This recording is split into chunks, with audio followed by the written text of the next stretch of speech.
and today is Wednesday, July 13th, and I'm going to talk about water today. I've had the experience of not having the cleanest water, so I've talked about living in this old building, the Cotton Mill Studios, before. It's right where I used to live and have my studio. This one time, Omar and I came back from a trip, and when we came back from the trip, I wanted to take a shower. I went in and I turned on the shower, and all of this red sludge came out all over me. It just sprayed all over me, and after a little while, the water cleared up and it rinsed off of me. But within about an hour after this, I started to have shortness of breath. I started to have feeling of like my heart racing and heart palpitations, and my eyes felt all shaky, and I felt all like herky-jerky, and it was a very, very disconcerting feeling. And it lasted, this feeling lasted to some extent for about 3 days. And after that, I went and got a little test to test the water, and the water was very high in chlorine and bromine. And bromine, I found out, has kind of a red color and smells bad, and there was definitely a horrendous smell in the building at that time as well. And I mean, like, really, horrendous smell. And I believe that there was something put in the water, because the day that this happened, I also happened to go up on the roof because I heard somebody was up there, and the door, when I got up there, the door was open, and there were 2 men standing by the water tank up there. And I took another water sample as well and sent that off to be tested, and I never got it back. But ever since then, I've been very, very cautious about drinking water personally. All over the world, clean water is an issue, and as the Pacific Ocean shows more and more signs of radiation contamination, I think even desalination is going to be an issue for water sources, and we're going to have to find another way of testing and cleaning our water. So anyway, I found this test yesterday when I was out and about. It says water safe city water test results on the spot. So this last test that I sent out that was more comprehensive than just the bromine and chlorine. That was basically a pool water tester that you can get at any hardware store. And at that time, the results were that there was more chlorine and more bromine in the water than what was considered safe or balanced for a swimming pool. So that tells you something. And there was red staining in my bathtub and red staining in my toilet and in my sink. That was very, very difficult to scrub out. And some of the other things that happened with this is I lost some hair. I had some skin irritation. But anyway, I'm curious. I'm curious about my water, because I like to drink water, but I always feel a little anxious now when I turn on my tap, or even when I get a bottle of water. So I drink a lot of bubbly water, and I really like this aloe juice. This aloe juice. There's a couple of them. There's one that's sugar-free, and some people like the sugar-free one, but I'm not a big fan of fake sugar, of sugar substitutes. If I'm going to have something sweet, I want it to actually be sugar. So that's what's in this, and this is supposed to be from Korea. And there's water, aloe vera pulp, aloe vera gel powder, grape flavor, citric acid, calcium lactate, cane sugar, gel and gum, sodium citrate, vitamin C, and vitamin B6. So I know what all of those ingredients are.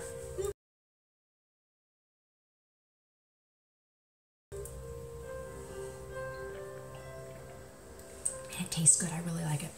Anyway, let's test this water. The things that this test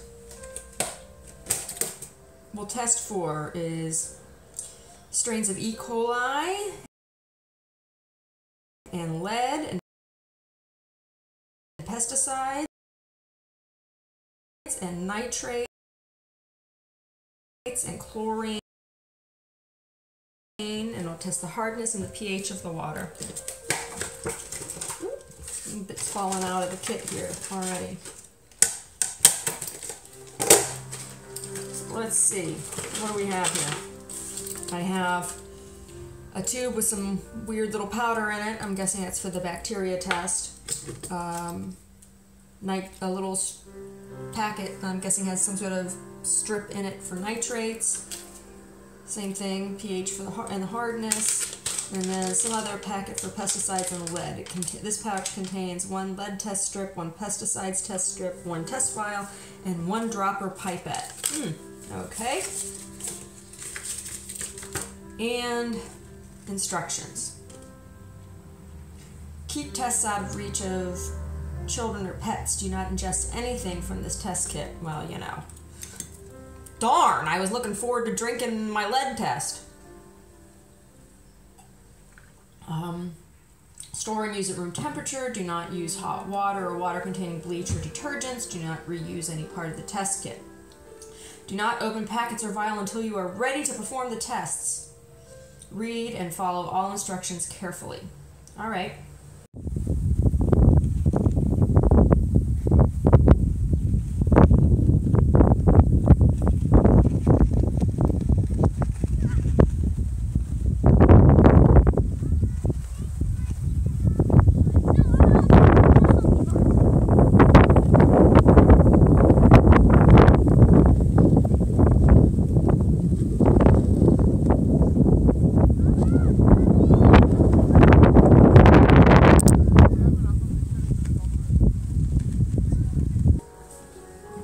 And I have an aloe plant out in my yard. I have to go pick some today. The other day I was pulling some casseroles out of the oven. Burned my hand. It's like real bad. Can you see that? It's like, I don't know, it's like a 3rd degree burn. It didn't even blister, like, and when it happened, it was so hot. So like I was pulling the casseroles out of it. It was actually out of the toaster oven, and it's a small space, and it was a deep casserole dish, and I was grabbing it, and my hand, as I went to go grab it, seared into the heating element that's on the top of the toaster oven. And the toaster oven was like at 425 degrees, so the element was really, really hot. It didn't smoke, it didn't blister, nothing. That thing just went right into my hand, and it didn't hurt, nothing. Like, even afterwards, there was no stinging. I think it's because if there was any nerve ending there, it was just like, it was all sizzled up. And it now, it just, it aches. Like, it hurts to touch it, but it just aches in general, you know? It just aches in general. And it's kind of ugly. Oh, when it first happened, it wasn't that ugly. It was just kind of white looking. And I was like, I don't know, but it was, you know, it's pretty significant. I'll probably have a scar for a little while at least. We'll see.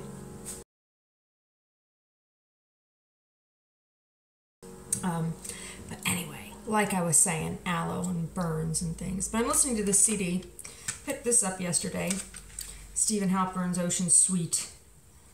Inner Peace Music and Nature Series, Volume 2. I don't know, I don't have Volume 1, but I have a whole bunch of other Stephen Halpern CDs. And I've used his CDs when I've taken ReiKi clients. It's been a while since I've had a ReiKi client.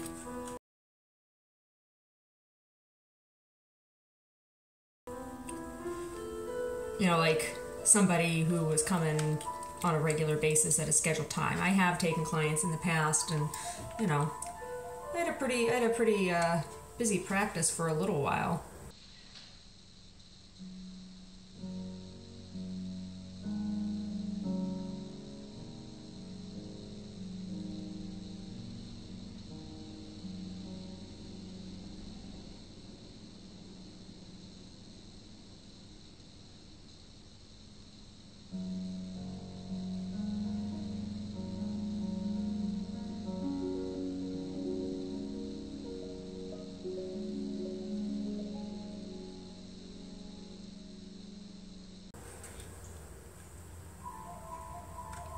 that has the ocean sounds in the background, and then he writes music. He composes music that is vibrationally balanced with like your body's rhythm, different rhythms.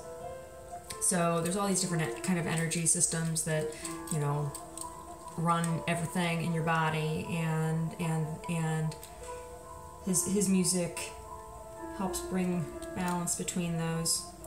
Now, our heartbeat and brain waves automatically entrain to the relaxing rhythm of the waves. So there's got some ocean in the background, and then his piano and stuff over top of it. It's relaxing. And I like the sound of the ocean. It's nice. You know, sometimes this album's from 2003. Copyright 2003. Pretty good. Anyway. So, last week I was out and about town, and I'm a sucker. I can't stand, like, I would never want one of those jobs where you're standing out in the corner trying to get donations for some organization, because I'd never be good at that job. I'd never be good at that job because I don't like having to interact with people in that way, and I wouldn't want to, like, on the consumer end or whatever, and I wouldn't want to have to be pushy as the person. But anyway, I'm a sucker, you know. And I must have sucker, like, written all over my face or something. But the most recent one that I gave into and talked to was Amnesty International. And I like Amnesty International. So, you know, that's why I couldn't say no to them, you know. I mean, sometimes people stop and it's just like, oh, please, I know it's a really, really good cause, and it's like, I know you don't actually want to talk to me, you just want me to give you money, which was the case with Amnesty International on the street too. They were just looking for my money. But I became a member, and Omar and I now I'll give them a little money every month, and by doing that I stood up for human rights. So I don't know, I'm gonna have to pay attention and see what my local Amnesty International office does, what kinds of things they're involved in, because the kid who took my money, he couldn't tell me about any direct programs and that they were involved in here. And I have personally run into a couple people who are, more than a couple people, on the streets, who were refugees, or who could be considered refugees. I don't know. Went to high school with a guy. Actually, he graduated before me. But anyway, he went on to work for Amnesty International overseas after high school. So I don't know what all he did, but I know he was like in Africa and the Middle East. And Amnesty members have spoken for us when we could not speak. They have helped send a clear message to the individuals and institutions that oppress us to respect human rights. There's definitely a need for advocacy for human rights. The question comes down to who's deciding what those rights are. Amnesty International members are shining a light on these human rights abuses, exposing the epidemic of violence against women, and demanding justice. With your support, Amnesty is working to stop torture by persuading governments everywhere to criminalize it, to investigate thoroughly and impartially any complaints, and to prosecute the perpetrators. Yep. Prisoners of conscience. Yeah. I don't know. It's always hard, because, like, what's the money actually going to? So you have an organization, and they got offices everywhere, and so there's overhead for the rental of that space, and then for insurance, and then for whatever equipment and materials they have. So, you know, any employees they have, I guess. So I guess I'm not clear what my donation's going towards, if it's going towards, you know, just the operation of the office, if it's going directly towards salaries. I don't know. I should look into it.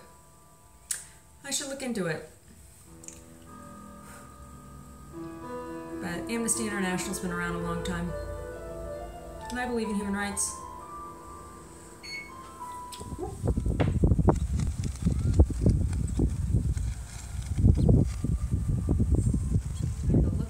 results of my lead and pesticide test instructions.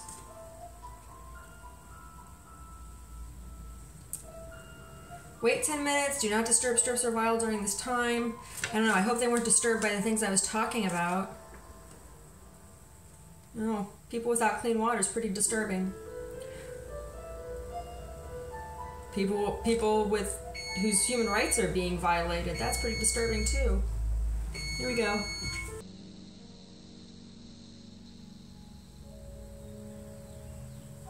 Alright, so pH is 8.5.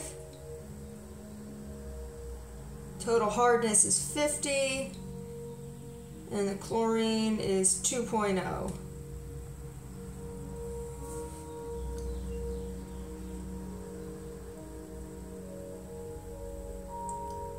So it's the water's a little hard and it's a little high in chlorine. Or it's just where it's supposed to be in chlorine, but the water's a little hard. So I guess all in all, what have we learned? All in all, so far the water's pretty good.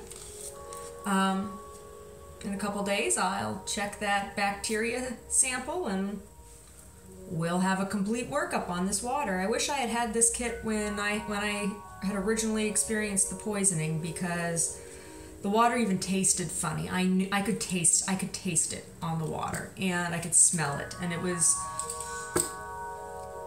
quite disturbing. It was quite disturbing and has left me quite anxious about consuming water. Anyway, I'm pretty grateful to have any water at all, I guess.